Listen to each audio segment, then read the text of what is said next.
Gloire à notre Dieu. Bonjour bien-aimés en Christ. Que le Seigneur vous comble autant que vous êtes. Que sa grâce, sa faveur soit votre partage. Que sa présence s'attache à vos vies, soit tangible, réelle dans votre quotidien. Oui, soyez bénis. Nous sommes à notre rencontre, connectés à la source d'eau vive. Cette rencontre prophétique à laquelle nous nous attendons aux instructions de Dieu quant à notre marche, quant à la puissance que nous devons dégager dans la mission, quant à la direction que nous devons avoir face à tout ce qui se présente à nous, quant à la direction que nous devons avoir pour ce que nous devons faire, pour les lieux que nous devons fréquenter, pour les actions que nous devons mener, les attitudes que nous devons avoir, le comportement efficient que nous devons développer, manifester pour la gloire de notre Dieu. Nous sommes là, en effet, pour manifester la volonté de Dieu sur cette terre, manifester la gloire de Dieu sur cette terre, manifester la puissance de Dieu sur cette terre. Bien-aimés. Aujourd'hui, le Saint-Esprit m'engage à parler de la guerre spirituelle. La guerre spirituelle. Oui, il y a quand même une nuance entre le combat spirituel et la guerre spirituelle. On aura certainement le temps de revenir sur les deux pour faire ressortir les différentes caractéristiques distinctes.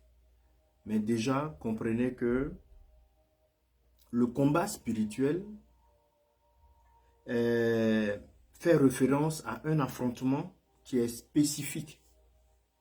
Un affrontement qui est spécifique, qui est personnel et qui est ponctuel. Ce qui est du combat spirituel.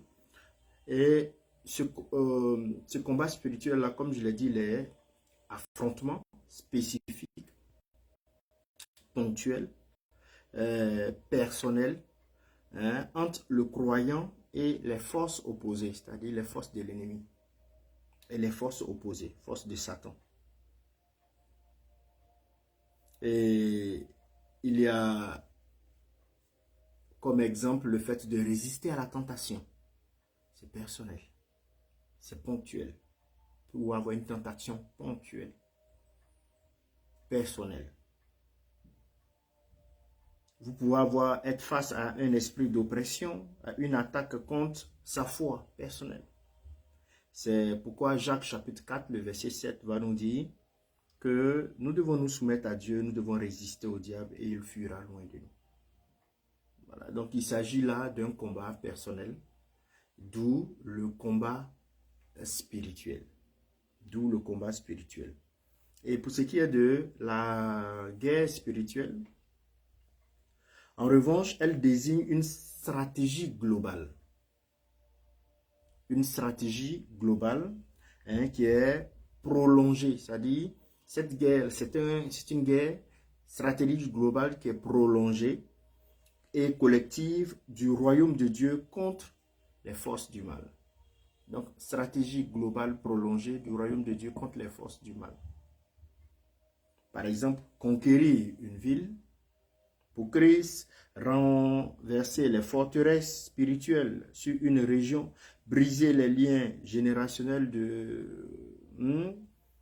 ou communautaires. Donc, il y a une nuance. J'aurai le temps certainement de revenir là-dessus avec l'aide du Seigneur pour faire ressortir les différents éléments qui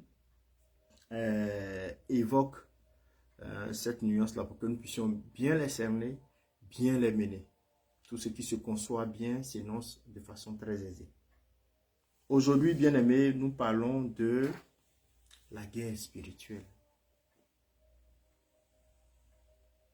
Avant toute chose, nous allons prier. Dieu de gloire, nous voulons bénir ton nom, nous te rendons toutes choses. Nous soumettons toutes choses à ton autorité, ma personne, ma voix, les ondes, le temps, les circonstances, tout à ton autorité. Dirige et conduis toutes choses. Donne-nous la compréhension, donne-nous le savoir, afin que tout ce que nous avons à faire, nous le fassions pour t'honorer, te glorifier. Tout ce que nous avons à faire, nous le fassions pour témoigner de toi. Tout ce que nous avons à faire, nous le fassions pour honorer ton nom. Tout ce que nous avons à faire, nous le fassions pour te glorifier maintenant et toujours. Fortifie-nous dans notre position. Fortifie-nous dans notre marche et aide-nous à avancer d'une manière qui t'honore, qui te glorifie. Excellent Père Jésus-Christ, c'est en ton nom glorieux et merveilleux que j'ai prié. Bien-aimés, nous pouvons ensemble dire Amen et bénir le nom de Dieu. Oui, nous devons discerner la saison des guerres spirituelles dans nos vies. La saison des guerres spirituelles dans nos vies et dans nos nations. C'est pourquoi je vous invite à 2 Chroniques, le chapitre 20, le verset 15. Nous allons lire ce verset-là et à partir de ce verset, nous allons comprendre le contexte dans lequel ce verset a été donné et comprendre la pertinence de cette guerre spirituelle. J'ai évoqué la nuance entre le combat spirituel et la guerre spirituelle. Nous parlons aujourd'hui spécifiquement de la guerre spirituelle. Allons ensemble à 2 Chroniques chapitre 15, 2 Chroniques chapitre 20, pardon, le verset 15. Je fais la lecture. Et Jacaziel dit, soyez attentifs, tout Juda et habitants de Jérusalem, et le roi Josaphat, voilà. Et toi, Josaphat, ainsi vous parle l'Éternel. Ne craignez point et ne vous effrayez point devant cette multitude nombreuse, car ce ne sera pas vous qui combattrez, ce sera Dieu.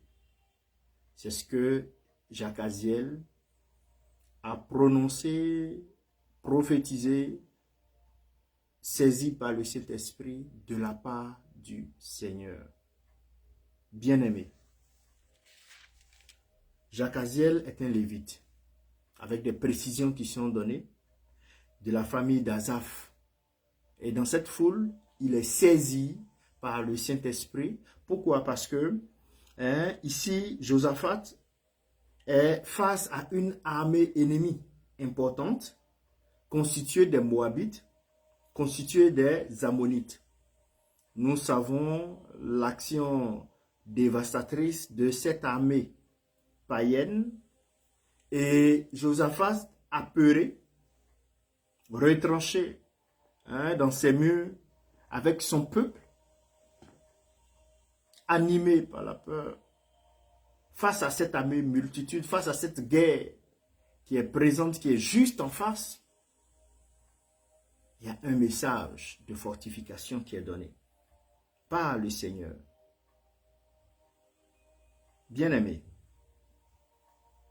nous savons que notre vie, c'est-à-dire la vie chrétienne, n'est pas un jardin tranquille.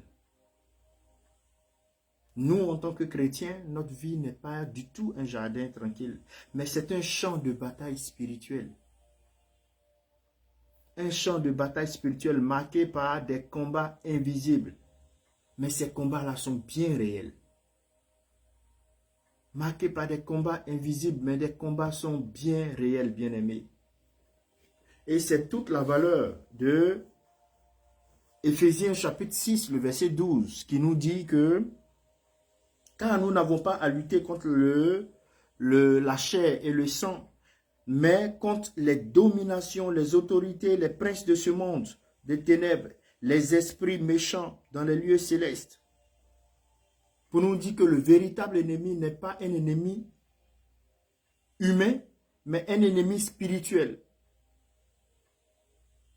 Le véritable ennemi n'est pas un ennemi humain, mais un ennemi spirituel. Voilà pourquoi il faut s'équiper spirituellement et non charnellement pour mener cette guerre. Pour mener cette guerre. Il existe bien entendu des temps de paix et des saisons de guerre. Il existe des temps de paix et des saisons de guerre. Et lorsqu'on ignore la saison dans laquelle nous nous trouvons, c'est risquer de combattre sans équipement ou de dormir alors qu'il faut veiller. D'où l'importance de discerner la saison des guerres spirituelles. De discerner la saison des guerres spirituelles. Voyez-vous, David, lorsqu'il devait aller à la guerre, il est resté à Jérusalem. C'est ce que nous voyons en 2 Samuel, le chapitre 11. Il est resté à Jérusalem et ce fut pour lui un temps de chute, une saison de chute pour lui. À l'inverse, Josaphat, ici dans 2 Chroniques 20, a su discerner que cette guerre ne serait pas menée par des armes humaines, mais dans la dépendance totale de Dieu, comme on l'a vu dans 2 Chroniques 20, 15. David, toute sa vie, avait connu la guerre de contact, où il y a un ennemi physique qui est devant, contre qui il faut lutter. Et si toute ta vie, tu as connu des ennemis physiques, tu peux manquer cette guerre. Tu peux manquer cette guerre parce que tu es habitué à faire face à des ennemis physiques. Ça a été le cas de David. Et qui est rentré dans une saison de chute. Bien-aimé, la guerre spirituelle. De quoi parle-t-on lorsque nous parlons de guerre spirituelle? La guerre spirituelle désigne, bien-aimé, le combat invisible entre les forces de Dieu et les forces des ténèbres. J'ai cité tantôt Éphésiens chapitre 6, le verset 12. Et cette guerre se manifeste de cette manière, ou se manifeste par des attaques contre la foi. Des attaques contre la foi. Tu vas rentrer dans une saison où ta foi est attaquée. C'est pourquoi Luc 22,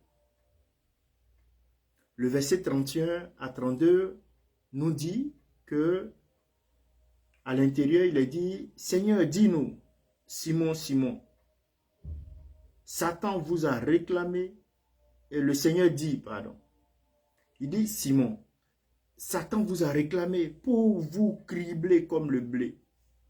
Mais j'ai prié pour toi, afin que ta foi ne défaille point. Et toi, quand tu seras converti, affermis tes frères. Et toi, quand tu seras converti, affermis tes frères. Donc, cette guerre spirituelle a ce champ d'action-là où l'ennemi attaque notre foi. Cette guerre spirituelle se manifeste aussi par des maladies spirituelles et même morales. Des maladies spirituelles et même morales. Elle se manifeste aussi par des oppressions mentales ou même émotionnelles. Par des oppressions mentales ou même émotionnelles. C'est une guerre spirituelle. Elle se manifeste aussi par des blocages dans des projets divins. Tu tournes en rond, tu n'avances pas.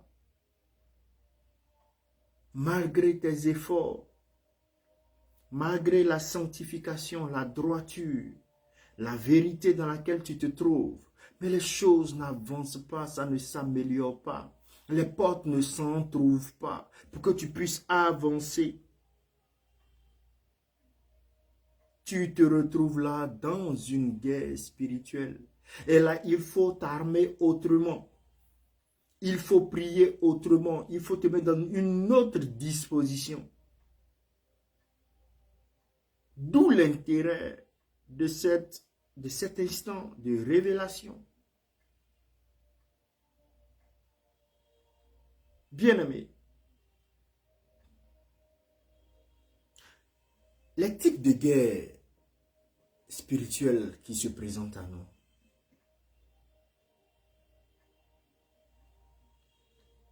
Nous avons des guerres spirituelles défensives. Les guerres spirituelles défensives, il faut comprendre par là le fait de résister à l'ennemi.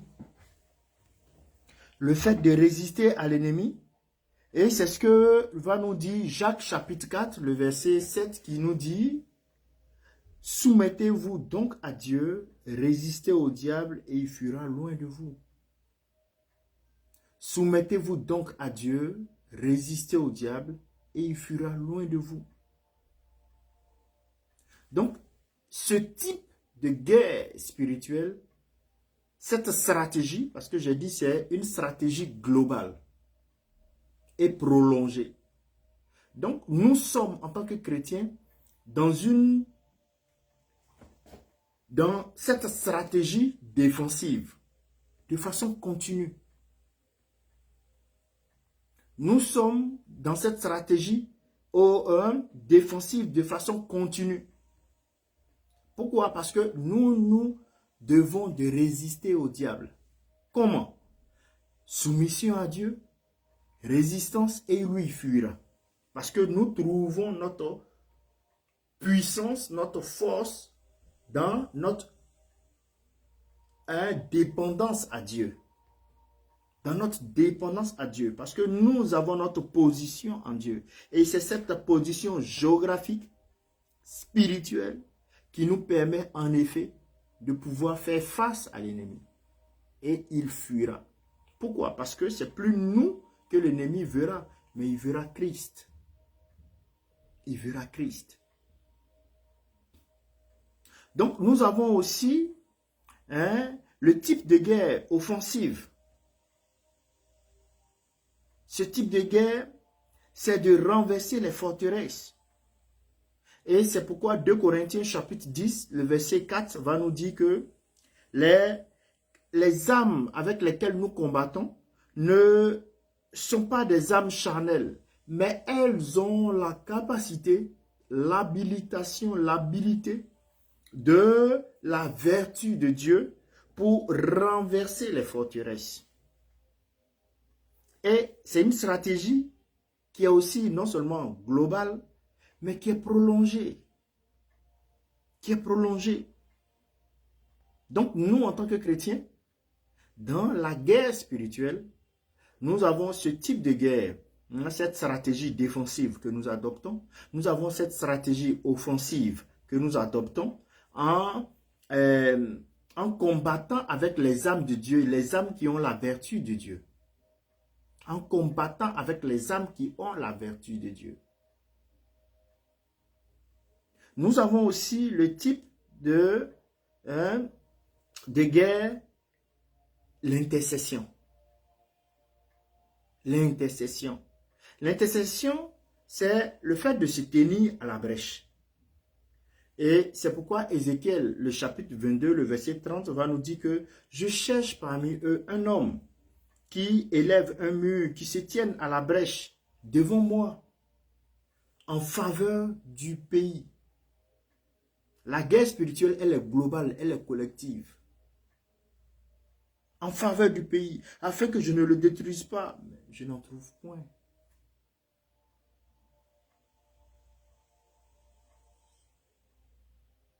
Et cette stratégie est aussi prolongée, continue. Et enfin, nous avons le type de guerre stratégique. Ce type de guerre, c'est le fait de réclamer des territoires. Généralement, on l'utilise lorsque nous sommes sur le terrain de l'évangélisation. nous allons dans une zone. Moi, toutes les fois où je mets le pied sur un espace nouveau, mais je réclame ce territoire Christ. Dans le cas de l'évangélisation, bon là, c'est encore plus fort. Parce que nous savons qu'il va y avoir là, effectivement, hein, sur ce lieu-là, une guerre, un combat terrible. Donc, ce type de guerre stratégique t'envoie à réclamer les territoires. Et c'est ce que Josué chapitre 1, le verset 3 nous dit, « Tout lieu que foulera la plante de vos pieds, tout lieu que foulera la plante de vos pieds, je vous le donne, comme je l'ai dit à Moïse. » Il faut prendre le territoire. Ça peut être ton lieu de travail. Ça peut être ton lieu de vacances.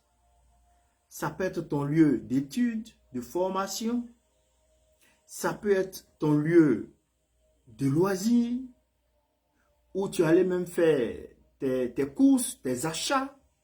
Tu rentres dans un supermarché. Non, ne te laisse pas distraire, parce que l'ennemi cherche chaque instant, chaque seconde des occasions pour nous nuire. Tu vas au marché, tu prends autorité. Oui, bien-aimé, tu montes dans un bus, tu montes dans un car. Prends autorité. Prends autorité. Nous sommes en guerre. La guerre, il n'y a pas un lieu où on ne fait pas là. On ne fait pas là partout. Dans une guerre spirituelle. Dans une guerre spirituelle. C'est pourquoi, bien-aimé, tu te dois de discerner la guerre spirituelle. Tu te dois de la discerner. Parce que, comme je l'ai dit, si tu ne la discernes pas, tu ne sauras pas lorsque tu dois veiller. Peut-être que là, tu dois être en train de veiller, mais tu dors. Là, tu dois être en train d'utiliser tel type d'âme. Mais non, tu n'as pas ça.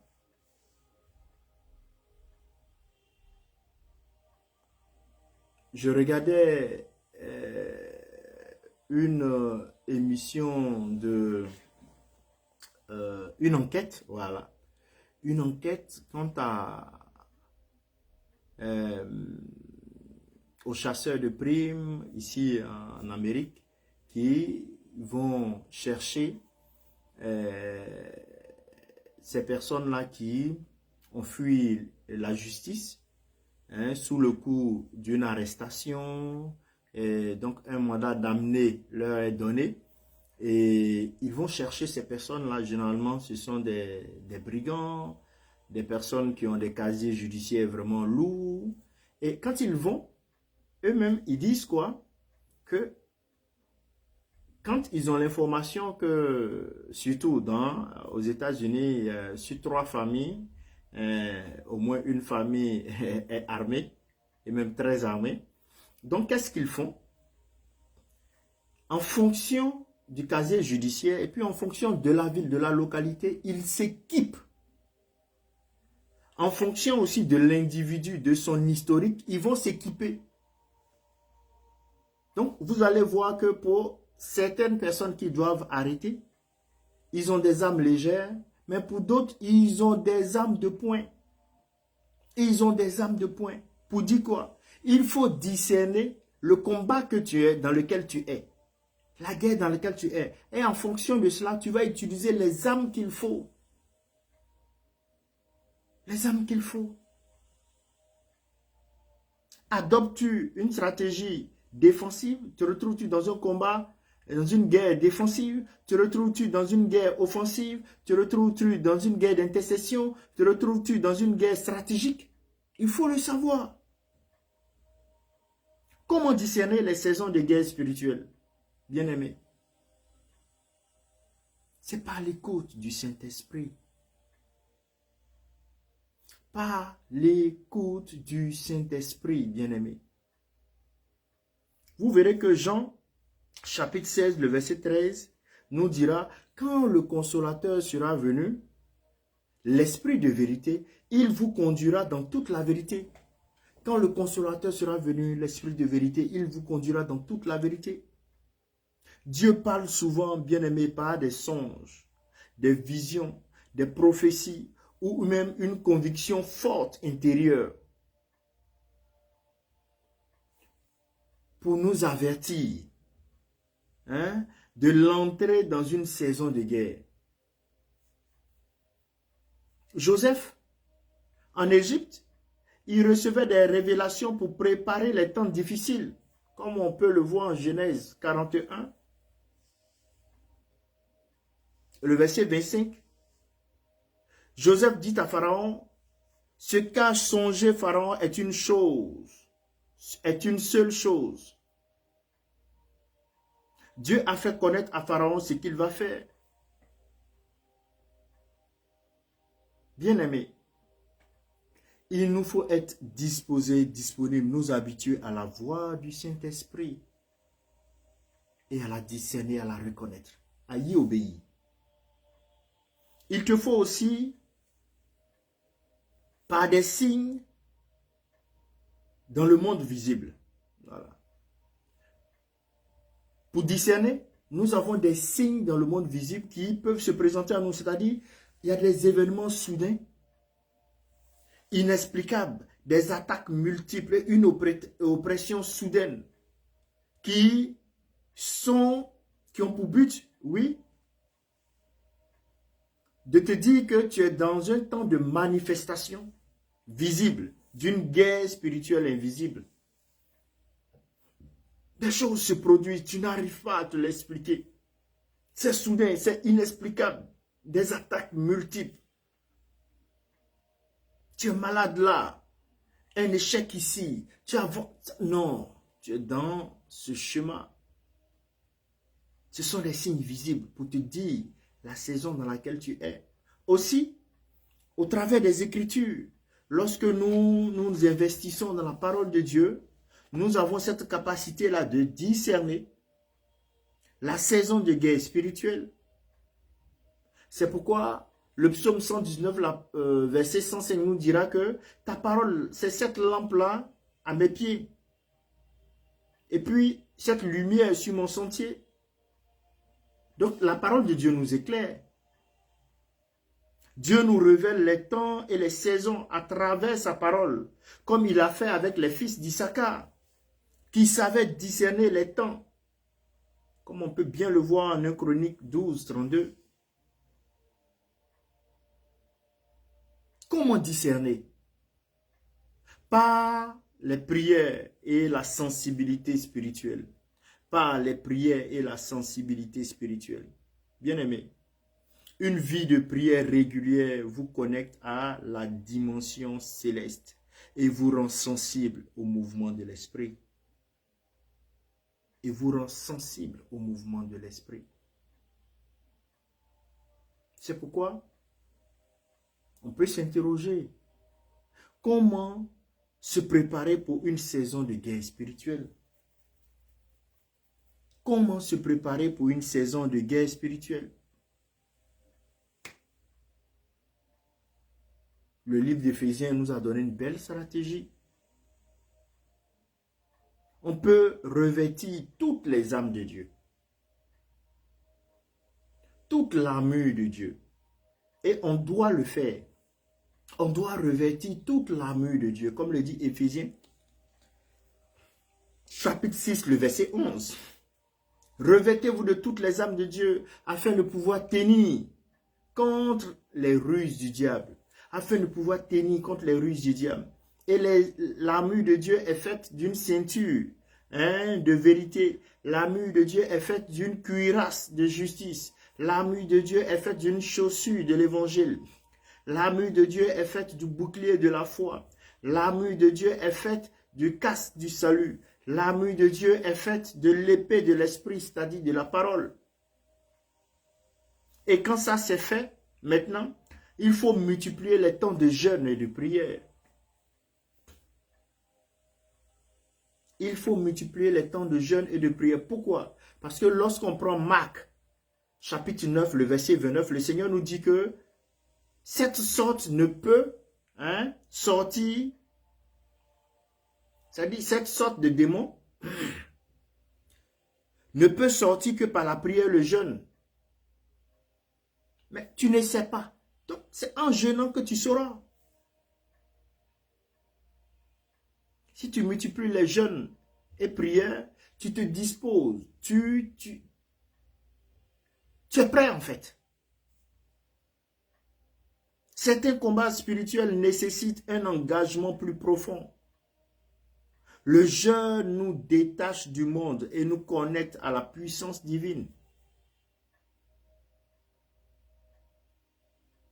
Quand tu multiplies maintenant les temps de jeûne et de prière, tu vas voir que pour proclamer la parole de Dieu, ça devient aisé. Parce que durant tes temps de jeûne et de prière, tu vas davantage te nourrir de la parole. Tu vas davantage te nourrir de la parole. Et tu peux maintenant proclamer cette parole. N'oubliez pas, bien-aimés, comme le dit Apocalypse 12, 11, ils l'ont vaincu grâce au sang et à la parole de leurs témoignages. Et à la parole de leurs témoignages. La parole est une épée puissante. Proclamer les promesses de Dieu, c'est combattre avec des armes efficaces. Nous devons proclamer chaque fois. Face à la pauvreté, face à l'échec, face aux attaques spirituelles, nous devons proclamer les promesses de Dieu. Face au découragement, face aux doutes, nous devons proclamer les promesses de Dieu.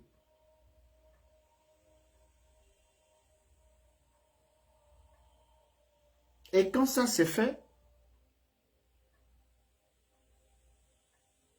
vous faites maintenant appel à l'intercession collective. Vous invitez l'église, vous invitez les frères et sœurs, vous avez un réseau de prière, vous avez des personnes avec qui vous priez, ces personnes sûres. Tu sais que ces personnes-là vont effectivement prier, même si vous n'êtes pas dans la même salle. Même si vous n'êtes pas dans la même salle. Esther a demandé à ce que le peuple jeûne. Elle aussi, ses servantes, et elle allait jeûner. Mais ils n'étaient pas dans la même salle. Mais elle avait l'assurance que le peuple allait jeûner. Donc là, dans cette dimension collective, informer les gens autour de toi pour voilà l'attitude à mener. Matthieu chapitre 18, le verset 19 nous dit que si deux d'entre vous s'accordent sur la terre pour demander une chose quelconque, elle sera donnée. Elle sera donnée. Voilà pourquoi il est bon de pouvoir avoir des personnes sûres autour de soi. C'est une valeur. Et c'est l'une des raisons, j'ouvre la parenthèse rapidement, que je vais très tôt fermer. Les deux personnes sûres, ce sont des époux. L'époux et l'épouse. Mari et femme. Parce que vous avez plusieurs zones d'accord. Donc votre prière devant le Seigneur est une prière efficace. Voilà pourquoi l'ennemi combat aujourd'hui les familles, combat aujourd'hui les couples chrétiens, est en train de dénaturer le couple chrétien, en train de dénaturer le plan originel de Dieu pour la famille. Un homme, une femme, ça donne de la puissance. Et cette puissance est perpétrée par la production d'enfants, par la production d'idées. Et comme c'est la volonté de Dieu, l'ennemi fait quoi? Il dit aujourd'hui, on va donner un homme, un homme. Ça ne peut pas produire. Mais ce que ça donne, ça pervertit. Une femme, ça pervertit.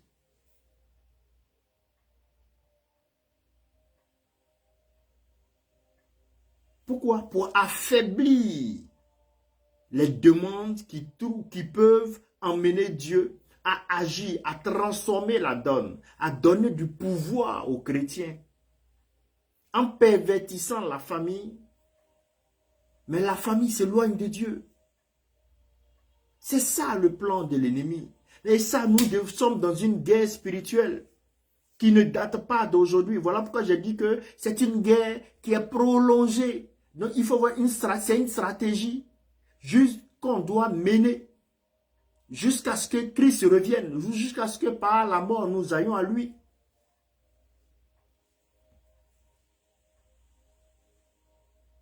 Bien-aimé,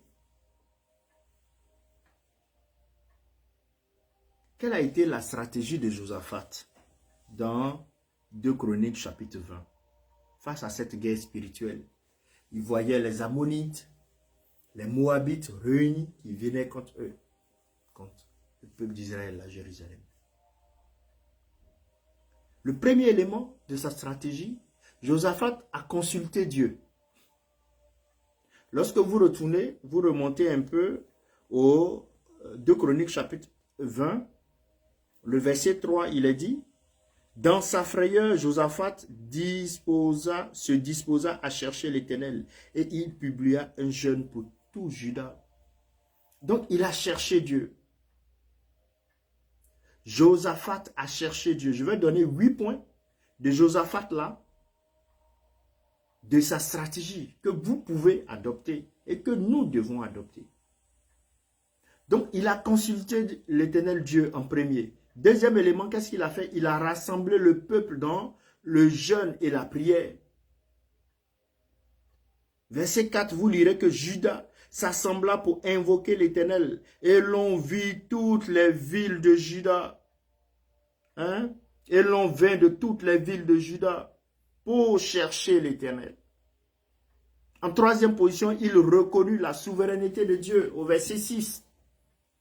Il a reconnu la souveraineté de Dieu. Donc, il te faut reconnaître la souveraineté de Dieu dans cette situation. Et au verset 4, et le quatrième point, il se souvint des promesses passées. Et c'est ça, le verset 6 et le verset 7.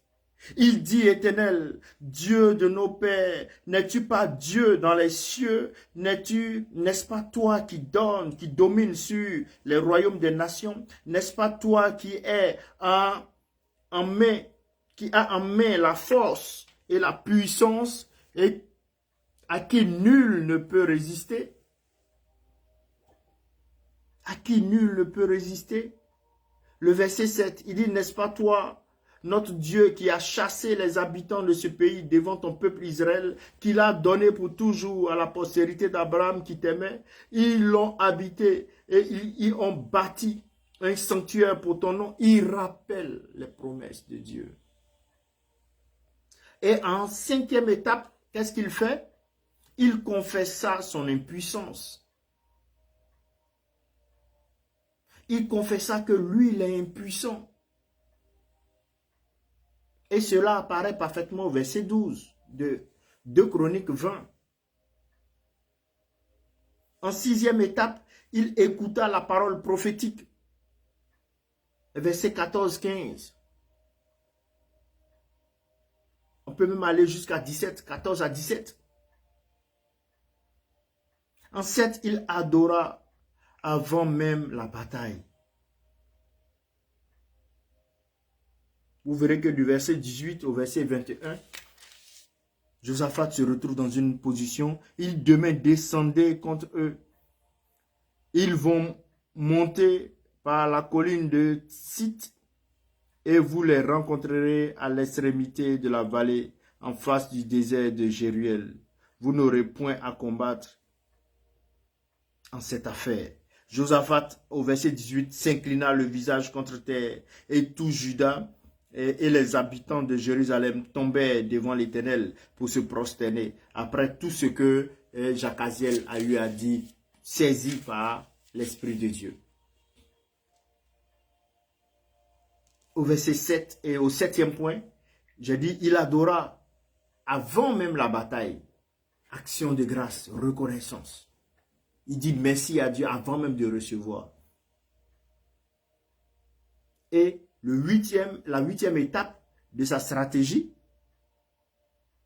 de combat, il dit Dieu combattit à sa place. Voilà, il constata que Dieu combattit à sa place et leur donna la victoire. Donc, bien aimé, ces 8 étapes de la stratégie de Josaphat, nous devons nous les approprier. En tout temps, nous devons consulter Dieu. Oui, nous devons rassembler le peuple ou un jeune si nous sommes dans une guerre spirituelle en tant que leader. Voilà. C'est pourquoi, lorsque on a des programmes importants, surtout des campagnes d'évangélisation, avant la campagne, nous disons, on a annoncé la campagne, nous avons consulté Dieu, Dieu a dit, bon, allez dans tel endroit, voici la campagne. À un moment donné, un jeûne est publié. Et durant ce jeûne, nous reconnaissons la souveraineté de Dieu. Nous nous souvenons des promesses de Dieu, déjà pour toutes les autres campagnes, de la victoire qu'il nous a donnée. Nous confessons notre impuissance face à ce nouveau terrain. Et c'est ce qu'on fait à chaque fois.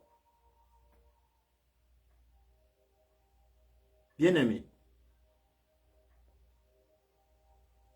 quelle implication pour toi aujourd'hui en tant que chrétien? Beaucoup ne sont pas conscients qu'ils sont dans une guerre spirituelle. Beaucoup n'en sont pas du tout conscients. Ne pas ignorer les saisons spirituelles. Nous ne devons pas ignorer les saisons spirituelles. Vous voyez que notre Dieu agit selon des temps et des moments. C'est ce que nous dit Ecclésiaste chapitre 3, le verset 1. Et selon aussi Daniel 2, 21. Notre Dieu agit selon les temps et les circonstances. C'est lui le Dieu des temps et des circonstances. Donc Dieu agit selon des temps et des moments. Il faut qu'à partir d'aujourd'hui, bien-aimé, tu gardes cela à l'esprit. Si tu as remarqué dans ta vie, il y a eu des moments où les choses étaient au vert. Tout ce que tu fais, ça marche. Il y a un moment donné, il y a des choses que tu fais, ça coince. Remarque, essaie de t'asseoir et puis d'analyser un peu.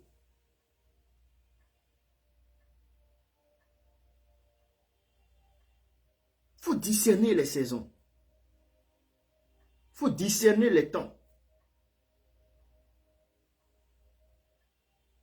Il faut se positionner dans la foi, non dans la peur. On doit pouvoir se positionner dans la foi et non dans la peur. Ce ne sera pas vous qui combattrez. Ce sera Dieu. C'est ce que nous a dit 2 Chroniques 20, 15 que nous avons lu tantôt. Voilà pourquoi tu te dois de te tenir dans l'adoration et la confiance. Tiens-toi dans l'adoration et la confiance. Et tu verras que l'adoration précède toujours, oui, je peux me permettre de dire toujours. Dans d'autres contextes, on pourra dire souvent la victoire, mais moi je dis toujours la victoire. Parce que tout concourt au bien de ceux qui sont appelés selon les desseins de Dieu, tous ceux-là qui aiment Dieu. Donc, l'adoration conduit à la victoire. Bien-aimés,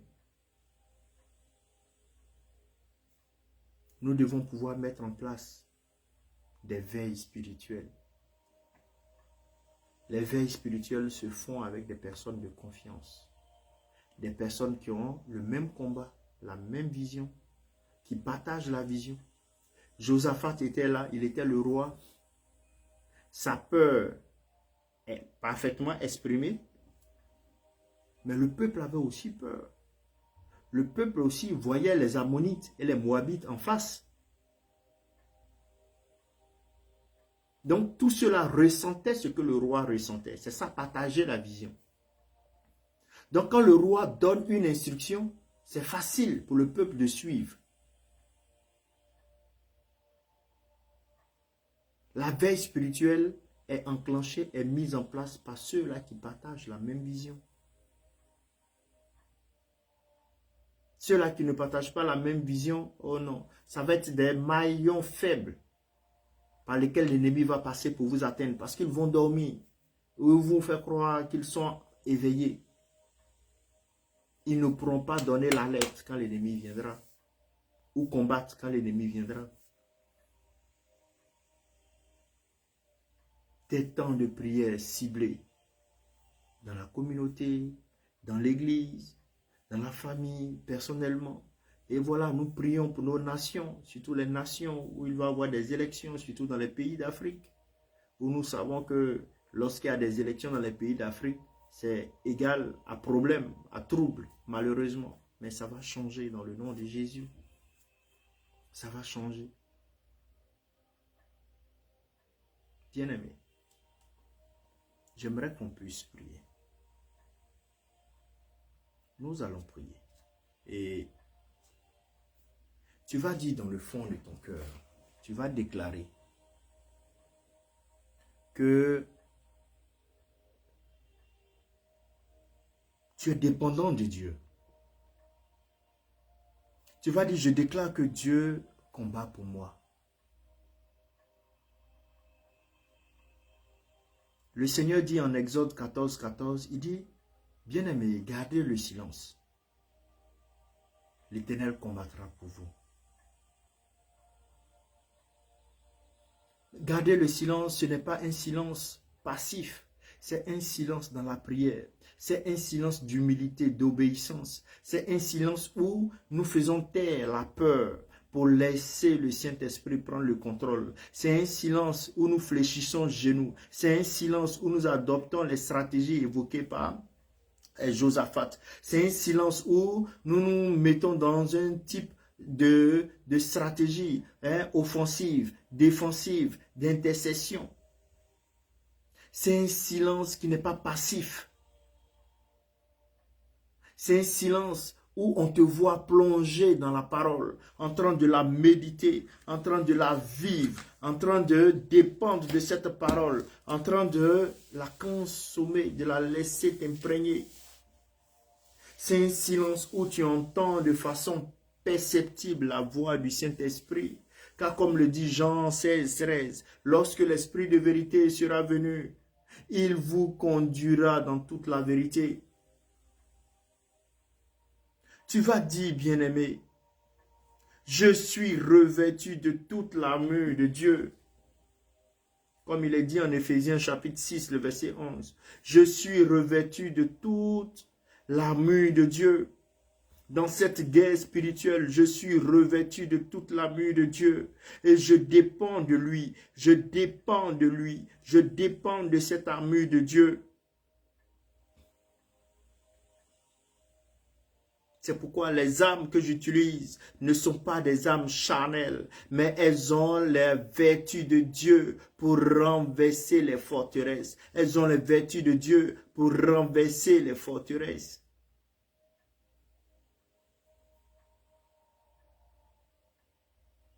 Tu vas encore dire, bien-aimé, je suis plus que vainqueur par celui qui m'a aimé. Je suis plus que vainqueur par celui qui m'a aimé. Comme le dit Romains 8, 37. Je suis plus que vainqueur par celui qui m'a aimé.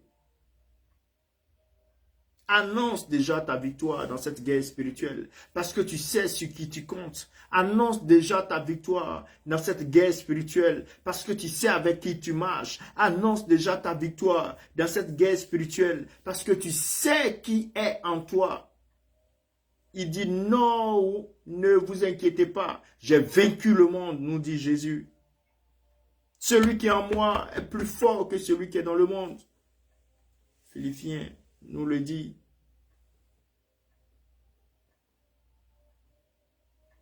Tu dois pouvoir proclamer.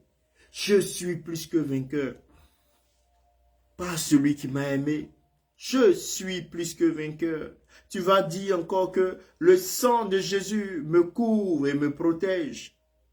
Le sang de Jésus me couvre et me protège. Apocalypse 12, 11 nous dit que ils l'ont vaincu grâce au sang de l'agneau et à la parole de leur témoignage. Tu proclames la parole. Revêt-toi du sang de Christ. Revêt-toi du sang de Christ. Mets-toi dans cette position spirituelle où tu es dépendant du Saint-Esprit. Tu es dépendant de Jésus. Où la reconnaissance de la mort, de la résurrection de Jésus est une foi ferme à laquelle aucun vent ne peut te l'arracher. Oui, comme il est dit en Éphésiens 4, 14, tu n'es pas dans un ballottage en fonction des courants qui viennent, mais tu as l'enracinement dans la foi, tu as l'enracinement dans les enseignements bibliques, tu as l'enracinement, ta foi est ferme, une ferme assurance des choses que tu espères, une démonstration de celles que tu ne vois pas. Tu crois en Jésus, tu crois en sa parole, tu crois en la résurrection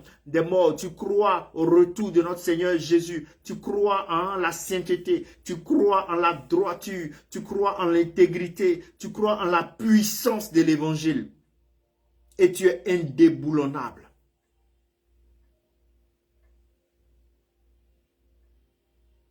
Recouvre-toi du sang de Christ. Et oui, dis, je demeure ferme et inébranlable. Je demeure ferme et inébranlable, travaillant de mieux en mieux à l'œuvre du Seigneur. Je demeure ferme et inébranlable, travaillant de mieux en mieux à l'œuvre du Seigneur. C'est ce que nous dit 1 Corinthiens 15, 58. Tu demeures ferme et inébranlable. Et chaque jour, tu travailles de mieux en mieux à l'œuvre du Seigneur. Tu t'améliores avec l'aide du Saint-Esprit parce que tu es dépendant de lui. Tu es dépendant du Saint-Esprit.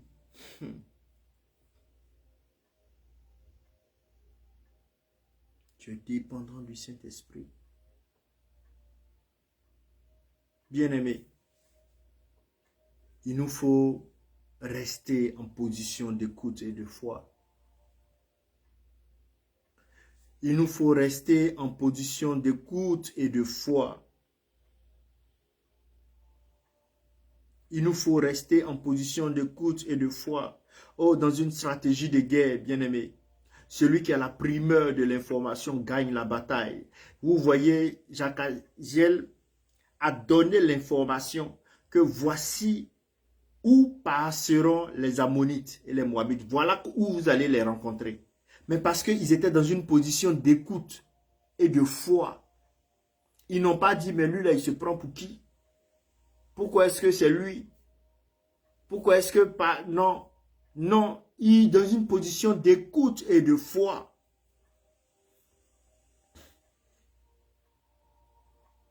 Dans une position d'écoute et de foi. Que mon peuple se mette dans une position d'écoute et de foi. Vous verrez que vous pourrez alors discerner la saison des guerres spirituelles. Vous verrez que vous pourrez vivre dans l'intimité avec le Seigneur. Vous saurez reconnaître ses mouvements. Vous saurez marcher dans l'obéissance. Et bien aimé, dans ces temps, le discernement, la prière, la parole et l'adoration sont nos plus grandes armes. Oui, la prière, le discernement, la parole, l'adoration sont nos plus grandes armes. Romains, le chapitre 13, le verset 11 nous dit: cela importe d'autant plus que vous savez en quel temps nous sommes. En quel temps nous sommes. C'est l'heure de vous réveiller enfin du sommeil. C'est l'heure de vous réveiller enfin du sommeil. Bien-aimés, nos nations, nos familles, nous-mêmes, nos communautés, nos églises, nous nous retrouvons dans des guerres spirituelles. Et nous devons pouvoir lever des murs d'adoration. Nous devons pouvoir nous tenir à la brèche pour prier pour nos nations, pour prier pour nos peuples, pour prier pour nos familles, pour prier pour nos pays. Nous devons pouvoir nous tenir à la brèche Pas seulement qu'en pensant à nos intérêts personnels, pas seulement qu'en pensant à ce qui nous concerne directement, même indirectement, nous sommes concernés. Parce que oui, en tant qu'enfants de Dieu, c'est nous qui sommes éclairés. En tant qu'enfants de Dieu, c'est nous qui avons la parole de Dieu comme une lampe à nos pieds, une lumière sur notre sentier. Comme enfants de Dieu, c'est nous qui avons la capacité d'entendre le Saint-Esprit. Comme enfants de Dieu, c'est nous qui sommes dans la vérité. C'est nous qui sommes conduits dans la vérité. Et c'est la raison pour laquelle nous devons être, oui, les sentinelles de cette humanité. Nous devons être les sentinelles de cette terre. Nous devons être les sentinelles de nos familles. Nous devons être les sentinelles de nos nations. Nous devons être les sentinelles de nos continents. Nous devons être les sentinelles de nos pays, de nos villes, de nos quartiers. Mais pas en dormant. Pas en dormant, mais en étant éveillé. En étant éveillé. En étant éveillé. En annonçant l'évangile. En priant. En méditant la parole, en étant dans l'adoration sincère et vraie, une obéissance pure de la volonté de Dieu.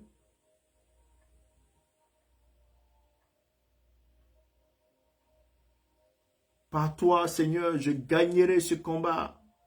Par toi, Seigneur, cette guerre, nous la gagnerons. Nous tiendrons ferme jusqu'à la fin. Nous tiendrons ferme jusqu'à la fin.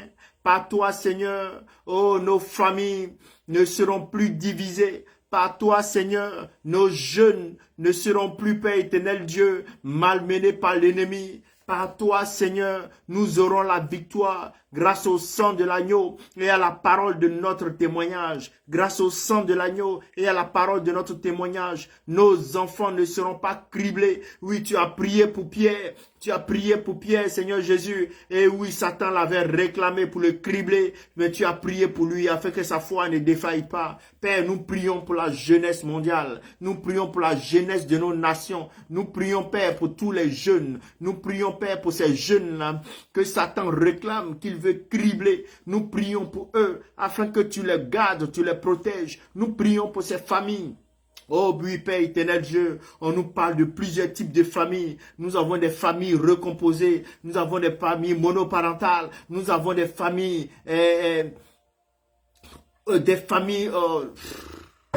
perverses, des familles de lesbiennes, d'homosexuels. Père éternel Dieu, nous te prions par ton sang, par ton sang, que ton sang recouvre toutes choses et que ta volonté soit faite dans nos vies. Que nos familles soient gardées de tout danger. Ces familles-là, Père éternel Dieu, qui sont criblées par l'ennemi, qui manquent de moyens financiers, qui manquent de santé, qui manquent, Père éternel Dieu, d'enfants, de multiplication, qui manquent d'idées, qui manquent de développement. Dans le nom de Jésus, nous proclamons la fin de toutes ces choses. Et nous annonçons la libération de ces familles dans le nom de Jésus. Nous annonçons la libération de ces familles dans le nom de Jésus. Ces familles maintenant vont se réveiller, fléchir genoux. Ces familles vont se réveiller, fléchir genoux. S'investir dans la parole, proclamer l'évangile, témoigner de tes promesses, témoigner de ton amour, témoigner de ce que tu les as dans les temps et les circonstances. Tu as agi en leur faveur. Témoigner de ce que tu les as gardés dans le creux, dans les difficultés. Témoigner de ton amour, de ta grâce, de ta faveur en tout temps. Père éternel Dieu, nous te recommandons nos nations, ces nations-là, Père éternel Dieu, qui doivent renouveler leur gouvernement.